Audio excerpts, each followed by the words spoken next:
When I got into my car this morning, I turned on the radio, and the first thing I heard was breaking news. A family of 7 from Newark, a little town near Mandini, was found brutally murdered. Their bodies were discovered in Melmoth, about 200 kilometers away. The police in KwaZulu-Natal and surrounding areas were alerted on Wednesday morning, which was yesterday, when when the family helper arrived to work. She realized the house was broken into. Nobody is home. Everybody is missing. There's no vehicle in the yard. So she alerted the neighbors, and as a result, the police were called. And when I switched on the TV in the afternoon to just follow up on this news, it became even more heartbreaking when I realized that the 7 family members who were killed were not just killed, they were brutally, inhumanely murdered. And their ages range from 20 years old right up to about 86 years old.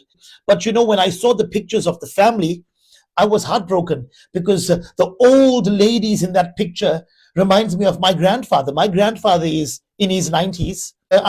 Imagine having lived so long on the earth only for your life to end like this. All the hard work over the years, everything you've sweat for, all the perseverance, all the endurance, all your pain, everything you had to face in life, all the difficulties. Imagine all of that. You've endured all of that. You've survived all of that, only to be killed at the hand of cold-hearted murderers. And what gets worse is that, according to police reports, 3 suspects, one of which was recently employed by the family, broke into the home on Tuesday night, raped the 20-year-old young lady, assaulted all the family members, tied them up, put them into their own vehicle, and drove about 200 kilometers away to Melmoth. Before killing the victims, the suspects demanded PIN numbers to their banking apps, and transfers were done. And after the suspects got what they wanted, they raped the 20-year-old young lady again before killing everybody. According to the police reports, 3 victims were shot and 4 victims were stabbed. Not just stabbed, they were brutally stabbed. There's something I can't understand. I can't fathom. I can't comprehend this. You have to be very demonic to have this attitude, because here's the thing, right?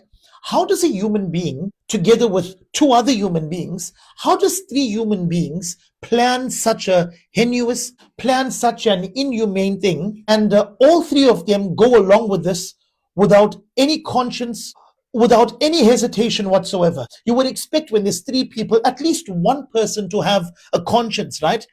As to how such cold-hearted people exist in the world, not just in the world, but in our very countries, who live so close to us. This is unbelievable. And it's such a difficult situation, to be honest, to praise the police and the private security personnel who assisted in arresting these suspects so quickly. It's so difficult to praise them because it's a paradox. This is a bittersweet moment.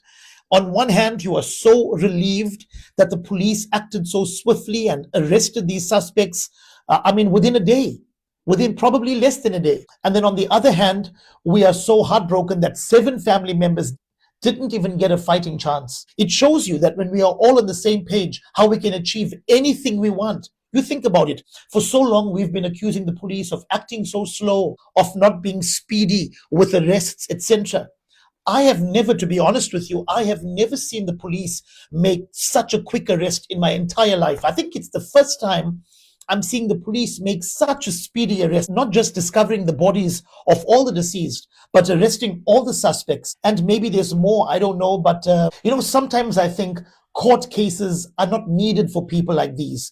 These suspects led the police to the location where the bodies were recovered. On these suspects, the deceased cell phones were found, about 11 cell phones, I'm told.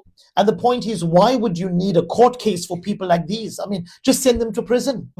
When it comes to suspects like these, who are caught red-handed somewhat, I think the death penalty is 100% justified and warranted.